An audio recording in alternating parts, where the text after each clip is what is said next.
Hello, I'm back and with another boss boxing predictions uh, edition. Well, this upcoming weekend we have quite a few good fights actually to cover.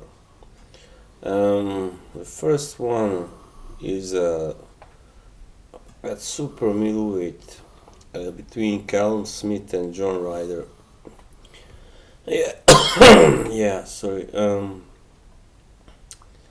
This is you know an easy defense for Callum Smith because John Ryder is more like a Euro level fighter, and yeah. While of course Callum Smith is a world class, world level fighter.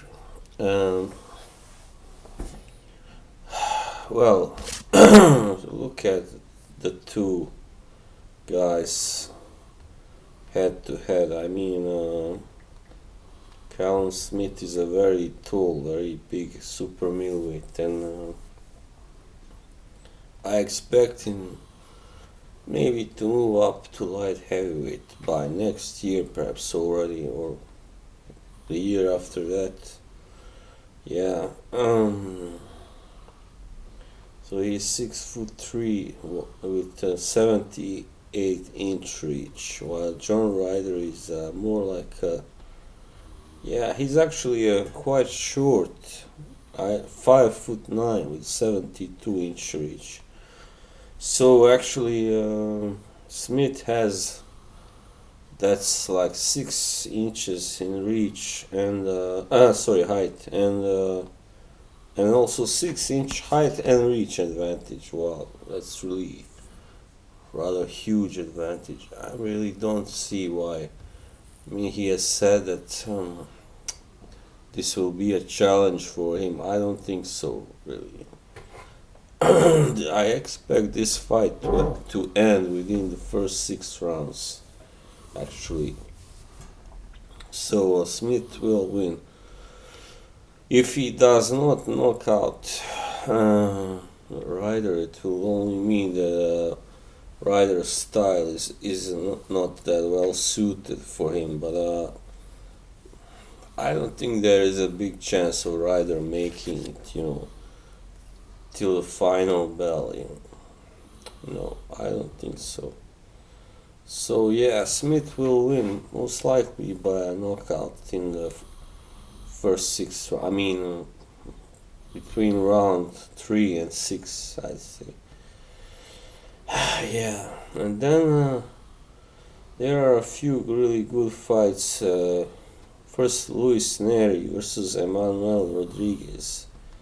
And Neri has been involved in some doping controversy, of course, and he's still fighting and you know as normal and knocking out guys. He's got 24 KOs, 30 wins.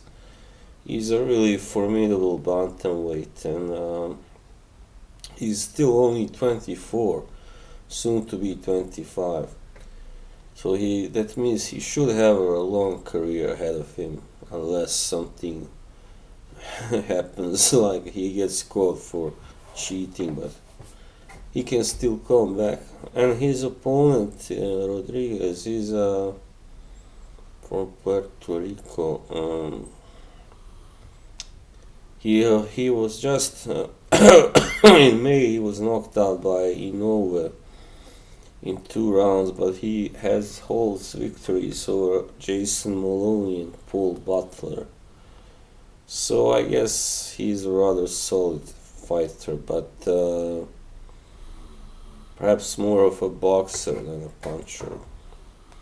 They are of equal height, both 5'6", and same reach. Wow, even exactly the same reach.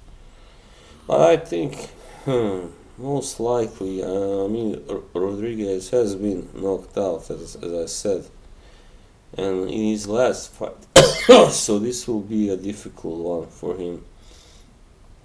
Uh, I expect Neri to win this one also by a stoppage.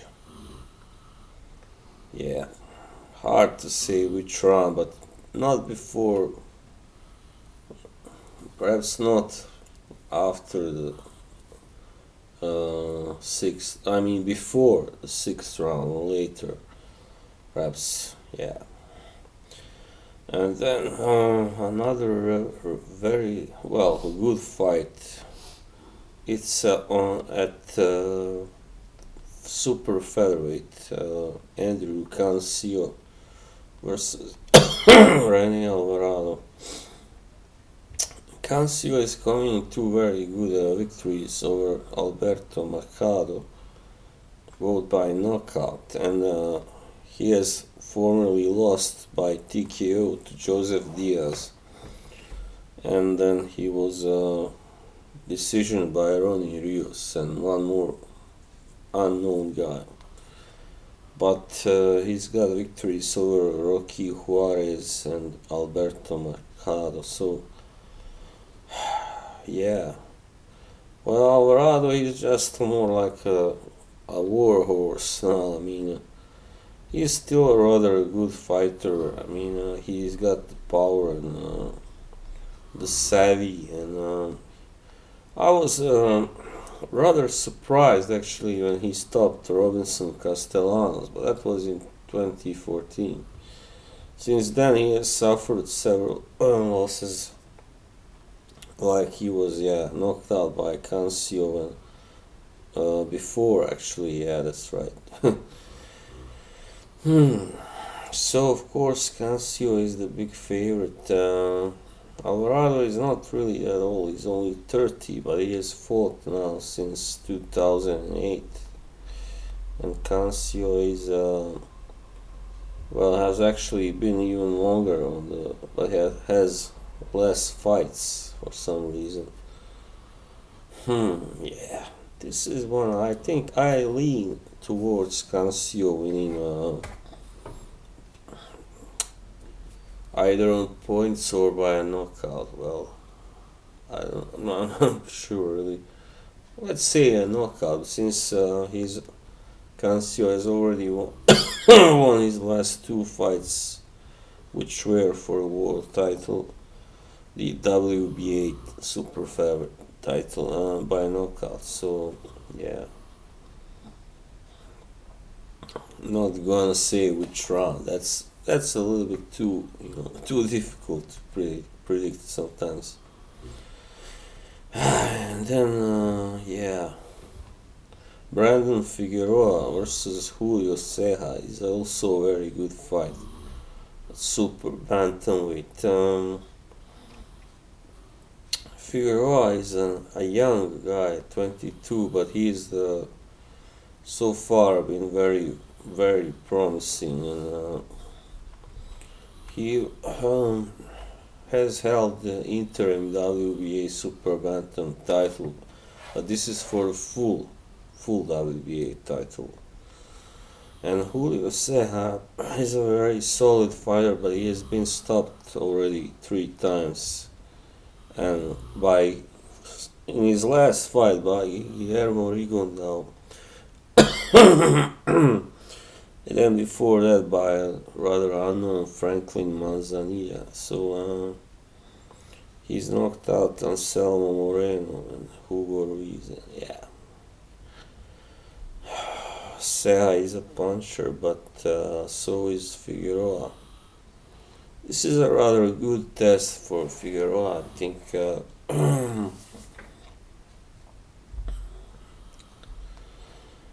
Yeah, I'm not sure really. Since Ceja has already been knocked out more than once, and he has been stopped in his last 2 fights, it looks like he's on the slide. So, I would say that Figueroa should be able to stop him as well. That's right. Yeah. So another stoppage prediction for Brandon Figueroa versus Julio Ceja.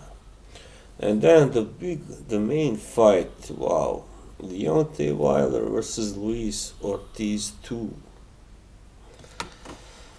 Yes, well, I don't really know. I mean,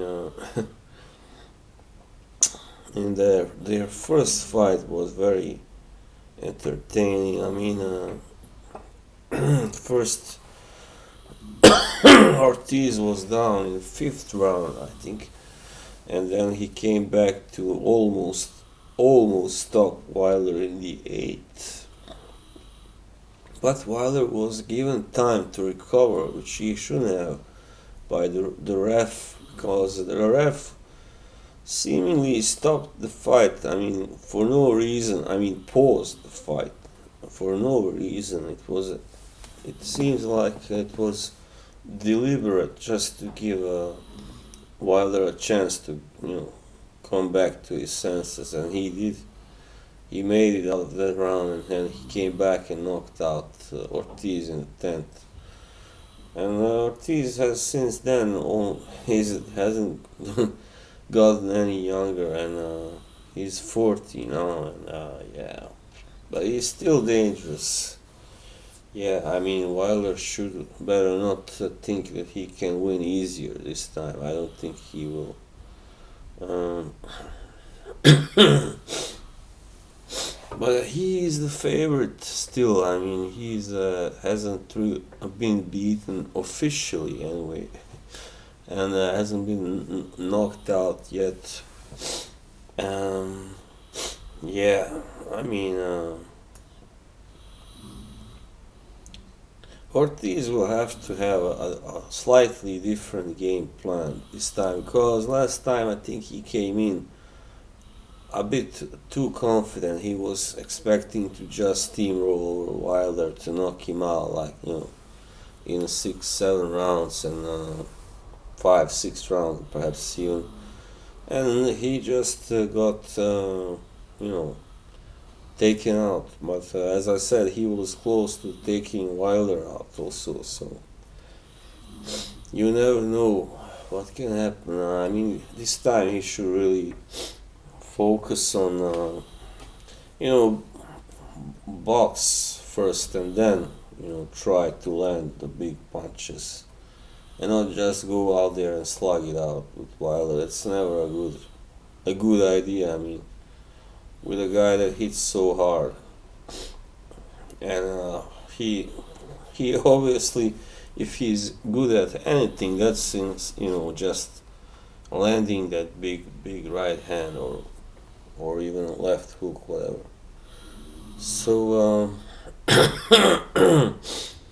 Wilder's fight against Fury really kind of exposed him as a technically limited fighter. So if Ortiz can box clever and just avoid too many exchanges, and just focus on getting Wilder to make mistakes, just to get, which is pretty much what Fury did, and then he can win. But I fear Ortiz, his macho side might get the best of him, and that he may get involved in a brawl, and then since he's the older, slower guy, he's not really favored perhaps to win in a true war. But again, I it's hard to tell. I mean, but yeah,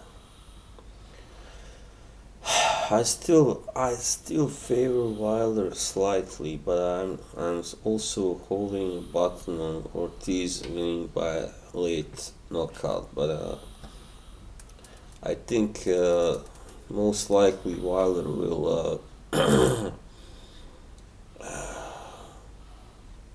stop Ortiz, or maybe even win on points. Who knows? I'm really quite divided at this, but the safest bet, as they say, is Wilder's. So I'm hoping for an upset, because I don't really like Wilder, but it's not that easy to beat him. He's so tall and a dangerous puncher. So you know that's what Fury also got to experience. So yeah, Ortiz will have to be, you know, played safe at first, at least in the first 4 rounds, and try to just get his best punches in. Yeah. So I kind of favor Wilder to win by another late stoppage or on points. That's my prediction. Yeah, that was all for this time. I hope to see more views for this video. Thanks and bye bye.